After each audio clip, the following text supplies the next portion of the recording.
इस वीडियो में आज जानते हैं UP regulation of urban premises tenancy act 2021 के अंतर्गत आवासीय किराया वृद्धि, व्यावसायिक किराया वृद्धि। यह land laws and other local laws subject के अंतर्गत आता है।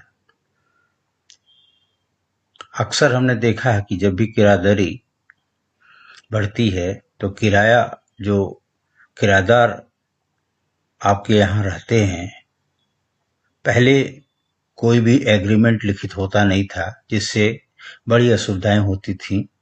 कभी कभी लोग किसी का घर ही कब्जा कर लेते थे, कभी किराया नहीं देते थे, बिना बगैर किराए ही घर छोड़ देते थे। तरह तरह की परेशानियों का सामना करना पड़ता था। इस सब चीजों को ध्यान में रख करके यूपी गवर्नमेंट ने UP regulation of urban premises tenancy act 2021 को लाया। इसके हिंदी में है उत्तर प्रदेश नगरीय परिसर किराएदारी विनियमन अधिनियम 2021। दोस्तों, जानते हैं यह अधिनियम क्या कह रहा है। उत्तर प्रदेश नगरीय परिसर किराएदारी विनियमन अधिनियम 2021 मकान मालिक और किराएदार के बीच लिखित एग्रीमेंट को अनिवार्य बनाता है। यानी मकान मालिक और किराएदार अब पहले की तरह बिना किसी लिखित एग्रीमेंट के नहीं हो सकते। यानी कोई भी किराएदार कोई भी मकान बिना लिखित एग्रीमेंट के नहीं ले सकता। यह कानून 1972 के पुराने अधिनियम को प्रतिस्थापित करता, रिप्लेस करता है। किराया प्राधिकरण, रेंट अथॉरिटी और ट्रिब्यूनल के माध्यम से विवादों से इसका तेजी से समाधान भी संभव हुआ है। जैसे प्रतिवर्ष 5% आवासीय से 7% व्यवसायिक तक रेंट वृद्धि और पारदर्शी किराएदारी पंजीकरण की व्यवस्था करता है। प्रतिवर्ष जो किराया आवासीय केस में होगा वो 5% के रूप में बढ़ेगा और 7% व्यवसायिक के रूप में रेंट वृद्धि की जा सकती है, जो इस अधिनियम के तहत बताया गया है। आइए जानते हैं इस अधिनियम के मुख्य प्रावधान क्या क्या है, क्या क्या प्रोविजंस इसमें किए गए हैं। दोस्तों, मैंने संक्षेप में ही बताने की कोशिश की है, क्योंकि वीडियो बहुत लंबा हो सकता है, इसलिए शॉर्ट में मैंने आपको समझाने का प्रयास किया है। तो पहला है लिखित अनुबंध, रिटन एग्रीमेंट, धारा 4। इस अधिनियम के धारा 4 के अंतर्गत ये आता है किराएदार और मकान मालिक के बीच लिखित अनुबंध जरूरी है और इसे रेंट अथॉरिटी के पास जमा करना अनिवार्य है। जो भी रिटन एग्रीमेंट मालिक और किराएदार के बीच में होगा, उसकी एक कॉपी आपको रेंट अथॉरिटी के पास जमा करना जरूरी है। किराया वृद्धि, रेंट हाइक। कैसे किराया वृद्धि होगी? किराए में वृद्धि एग्रीमेंट के तहत होगी। यानी जब एग्रीमेंट बनेगा, अनुबंध बनेगा या करार बनेगा, उसी समय ही एग्रीमेंट में किराए की वृद्धि का जिक्र होगा। इसमें आवासीय के लिए प्रतिवर्ष 5%। अगर कोई आदमी आवासीय मकान लेता है किराए पे, तो प्रतिवर्ष 5% के हिसाब से किराया बढ़ेगा और गैर आवासीय यानी व्यवसायिक के लिए 7% तक की सीमा तय की गई है। किसके तहत? इस अधिनियम के तहत। सिक्योरिटीज डिपॉजिट, सुरक्षा जमा, सिक्योरिटीज डिपॉजिट इंग्लिश में जिसको कहते हैं, आवासीय परिसर के लिए अधिकतम 2 महीने। यानी जो भी किराएदार मकान किराए पे लेना चाह रहा है, उसे सिक्योरिटी डिपॉजिट जमा करनी पड़ेगी। वो कितने महीने के लिए? 2 महीने के लिए। किसके लिए? आवासीय के केस में। और गैर आवासीय के लिए अधिकतम 6 महीने का किराया सिक्योरिटी के रूप में लिया जा सकता है। यानी एक किराएदार को जो गैर आवासीय मकान ले रहा है, यानी व्यवसायिक मकान ले रहा है, उसको 6 महीने तक का किराया जो है सिक्योरिटी के रूप में एडवांस में देना पड़ेगा। बेदखली, एविक्शन, यदि किराएदार समय पर किराया नहीं देता है तो बेदखली के भी नियम फिक्स किए गए हैं। इनका भी एक निर्दिष्ट कंडीशंस रखे गए हैं कि यदि किराएदार समय पर किराया नहीं देता, पहला कंडीशन परिसर का दुरुपयोग करता है, दूसरा कंडीशन या किसी और को किराए पर देता है। मान लीजिए हमने हम एक मालिक है जो बी को किराए पर देता है, अब बी और सी को किराए पर देता है, मैंने सबलेट कर लेता है, दूसरे को किराए पर देता है, सबलेट कर लेता है, तो मकान मालिक उसे बेदखल कर सकता है। तो दोस्तों ये 3 कंडीशंस फुलफिल होने अनिवार्य हैं, जिसमें पहला है यदि किराएदार समय पर किराया नहीं देता है तो बेदखली का वो पात्र बन जाता है, यानी एविक्शन के, यानी किराए उसको घर छोड़ना पड़ सकता है। परिसर का दुरुपयोग करता है, परिसर का दुरुपयोग से मतलब है कि तोड़ फोड़ कर देता है, चीजों को सही जगह से मेंटेन नहीं करता है, घर जो है जैसा मालिक ने दिया है उस हिसाब से घर नहीं रहता है, गंदगी फैलाता है, जो भी करता है मतलब उसका दुरुपयोग करता है, या किसी और को किराया दे देता है, किसी को अपने न रह करके किसी और को किराए पे देता है। तो इन 3 कंडीशंस में से कोई भी कंडीशन अगर होती है तो मकान मालिक उसे बेदखल कर सकता है।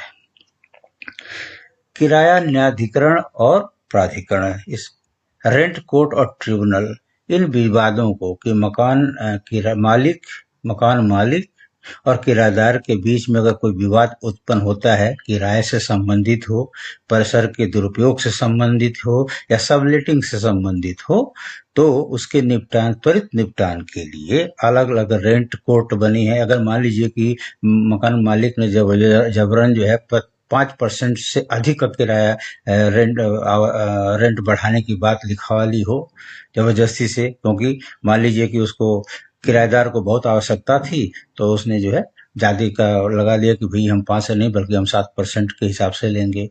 तो इन सब के जो विवाद होंगे उसको रेंट निपटारे के लिए, और ये अगर परिसर में तो कोई जानबूझ करके मकान मालिक निकालना चाहता है, जो भी विवाद उत्पन्न होता है उसके लिए अलग अलग रेंट कोर्ट और रेंट ट्रिब्यूनल का प्रावधान किया है ताकि अदालती देरी से बचा सके। ये जो रेंट कोर्ट और ट्रिब्यूनल हैं ये त्वरित समाधान के लिए बनाए गए हैं। इसमें दोस्तों कुछ एक्सेप्शंस हैं। एक्सेप्शन में क्या है, ये धारा 3 में इसका जिक्र किया गया है, इसका वर्णन किया गया है।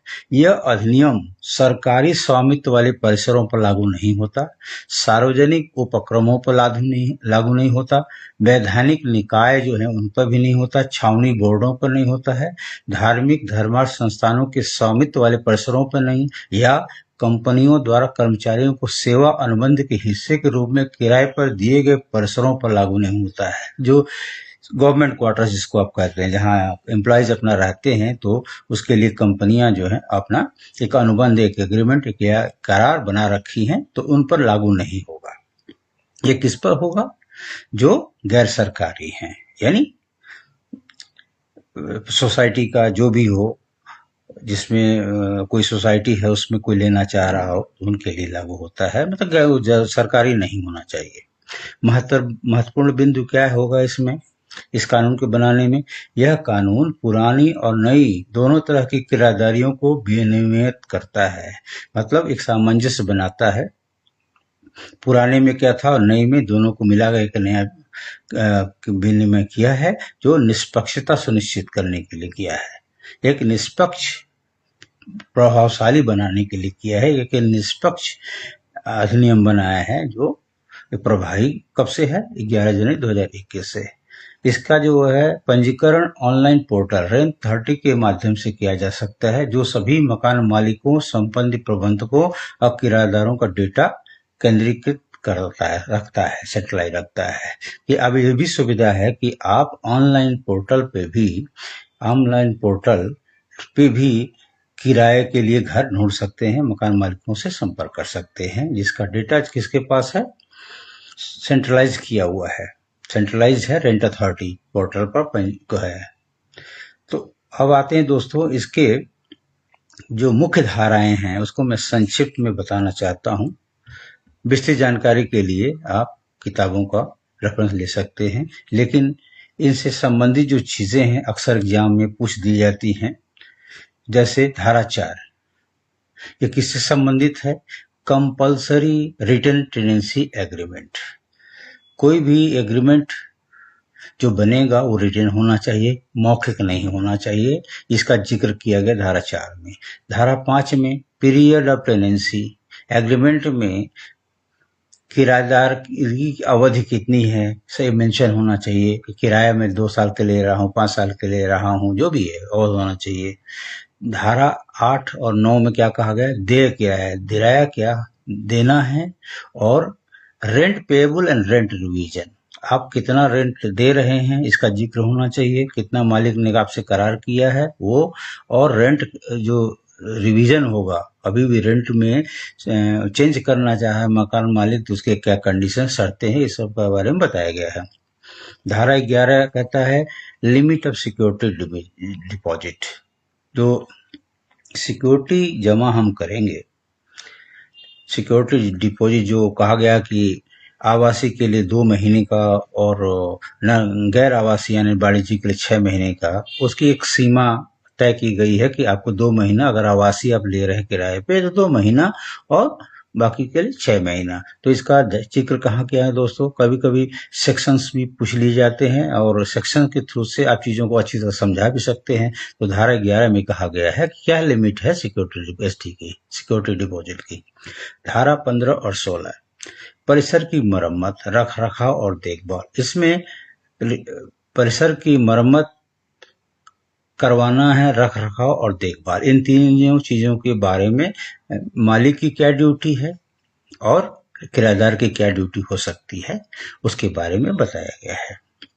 आवश्यक आपूर्ति या सेवा को रोकने पर दंड। मान लीजिए मालिक ने जो प्रॉमिस किया था कि हम आपको जल की आपूर्ति करेंगे, बिजली आपको देंगे और आपको गाड़ी पार्क करने की सुविधा देंगे, लेकिन बाद में वो अपनी आवश्यक जो पूर्ति हैं कि जो आपके लिए जरूरी थी उसको बाधित कर रहा है, सेवाओं पर रोक लगा रहा है कि आप बहुत ज्यादा बिजली नहीं खर्च कर सकते, आप बहुत ज्यादा पानी का उपयोग नहीं कर सकते, आप अपनी गाड़ी नहीं पार्क कर सकते। तो इसके लिए क्या है? Penalty for withholding essential supply और सर्विसेज, यानी धारा 20 में विस्तृत रूप से इसी के बारे में दिया गया है। ये धारा किस क्या कहती है? किराएदार को बेदखली से सुरक्षा, protection of tenants from eviction. धारा 21 में बताया गया है कि किराएदार को अगर मकान मालिक बेदखल करना चाहे तो सुरक्षा प्रोवाइड की गई है सरकार के द्वारा। तो वो सुरक्षा का जिक्र किया कि किन किन सुरक्षा दे करके हम ये किराएदार को बेदखली से बचा सकते हैं। धारा 30 किराया प्राधिकरण की स्थापना, establishment of rent authority. Rent authority कब बनाई गई उसके बारे में जिक्र है। और 32 में किराया न्यायाधिकरण की स्थापना, establishment of rent tribunal. Rent tribunal कब बनाया गया, क्या पर्पज है, क्या काम करेगा, ये सब बताया गया है। और 36 इन दोनों रेंट अथॉरिटी और रेंट ट्रिब्यूनल के जो आदेश हैं उसके निष्पादन कैसे किए जाएंगे उसके बारे में जिक्र है। तो दोस्तों ये एक संक्षिप्त रूप में हमने कुछ मुख्य धाराओं का जिक्र किया जो कि जिसके बेस पर एग्जाम में कोई भी प्रश्न पूछे जा सकते हैं दोस्तों। तो ये था उत्तर प्रदेश शहरी परिसर किराए विनिमय अधिनियम 2021 के मुख्य विशेषताएं, क्यों बनाया गया मैंने आपको बताया, इसके प्रोविजंस क्या है, मेन एलिमेंट्स क्या है, क्या क्या प्रोविजंस किए गए इसके बारे में। सो आपको वीडियो कैसा लगा दोस्तों कमेंट्स में जरूर बताएं। Thanks for watching this video.